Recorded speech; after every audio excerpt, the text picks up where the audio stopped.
Hello, hedgehogs. Today we're going to be talking about one of my favorite things to demystify, Google PageSpeed. So I'm sure if you have a website, you are familiar with Google PageSpeed and the woes that it sometimes causes when the score isn't what we are hoping for. So for those of you who might not be as familiar with Google PageSpeed, look, that's fine. Basically, it's a free tool that Google offers that allows you to check the page speed based on various different elements that Google deem important for user experience. So basically, it tests it under lab environments as well as real user feedback and data, which is kind of cool, right? We love that Google is using all of the technology that the monolith has available to it. So I have picked on another monolith in a titanium industry, Virgin Australia, just to show you guys that no one is immune from Google's page speed scoring. So you can see here up the top, they've actually failed the core vital assessment. So that means that one or many of the points that Google used to evaluate this score have fallen beneath the acceptable limits. So, Teddy, what does that mean? I am so glad you asked. So you can see here there's a traffic light system. We're all familiar with the traffic light system. So green means good, orange means okay, red means bad. But what does that actually tangibly mean? So red is a score between 0 and 49.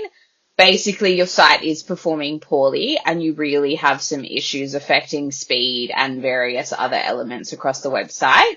Orange is needs improvement. So it's not terrible, but we've definitely got some room to flourish and grow. And green, you're in the top of the top of the top. Your site is fast. It's well optimized. Happy days.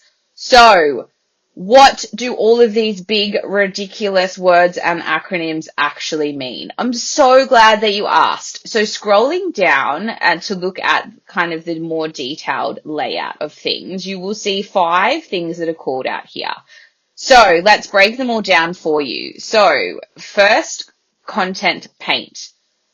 Basically, in layman terms, that means how fast anything shows up on screen. So the very first thing that shows up on the screen, how quickly does that come? That could be text, that could be logos, that could be images.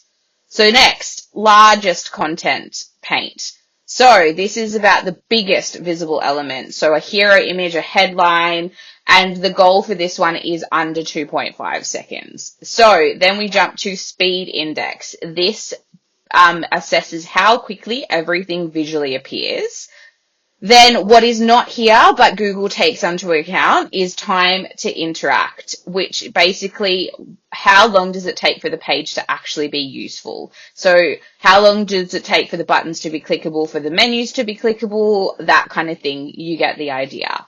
So then we move to total blocking time. This is the amount of time that your site is unresponsive during load. So what that normally means is there's too much script in the back end bloating out the website. And then finally we come to cumulative layout shift. So ever have a button move just as you go to tap it? That's exactly what this means. So the lower this score, the better. And you can see for Virgin, this is actually the only element that they have in an acceptable range. The rest are red, which is a score between 0 and 49.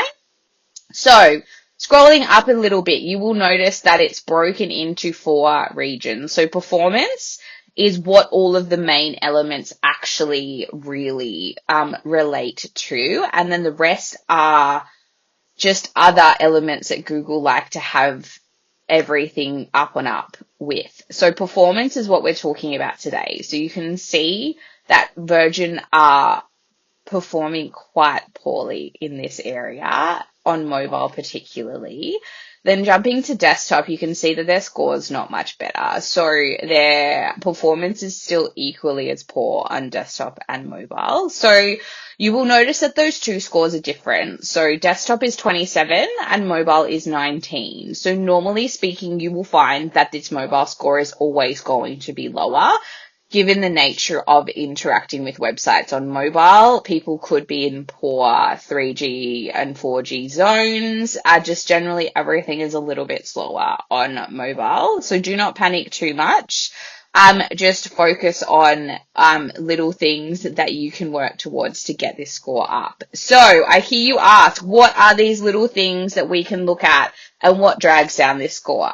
I'm so glad that you asked. So the biggies that contribute to this score are images that are not optimized for the web, that are too large or not compressed at all. Easy, right? Optimize your images. Then we come to the little bit of the nerdy side of the internet. Your JavaScript or CSS files are not optimized. So if you're using a big platform like Squarespace, WordPress, Wix, they are notorious for bloating up their JavaScript and CSS. So those are two very large culprits. Next, we have server response time. So if your website is physically sitting on a web server that is naturally slow, this is going to have a flow-on effect to this score.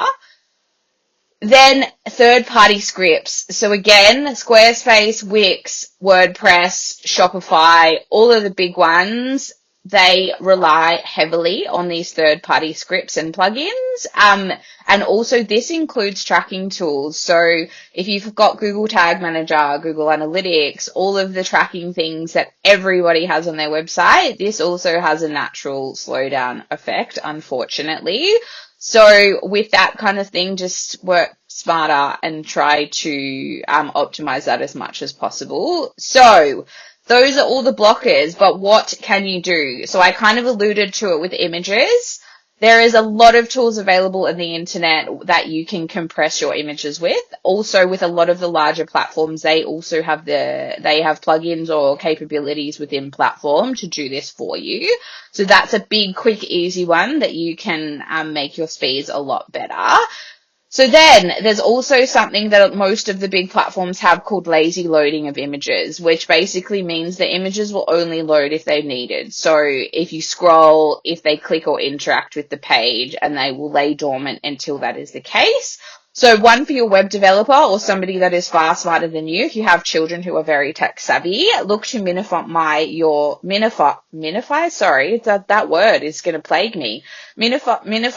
CSS and JavaScript files. So that just means taking out all the unnecessary code that your website doesn't actually need to function. Then the last two, set up browser caching. So again, most of the large platforms have plugins or capabilities to enable caching. So I encourage you to explore this as an option as well. And then if possible, look to use CDN, so a content delivery network, to try and minimize all of those load speeds. So even if you just do a couple, so even if you just do the images, that will have a super effect on this score and pretty quickly. So I want you to take away that this score, it's not about getting it to 100. It's not about being perfect. It's about thinking about what we can do to both improve this score, but make the usability of your website so much better for your customers or the people that are looking for your service. So this is a starting point. It's not an end point. There are so many things that we can do to affect this score and to make it better. So hopefully that helps. Hopefully that's demystified Google PageSpeed for you all. If you've liked this video, please subscribe. We will be dropping helpful videos like this regularly. And please, if there's anything that you would like us to cover or any questions about this in particular, just drop a comment or find us on all of your favorite social channels and interact. Awesome. Thanks so much.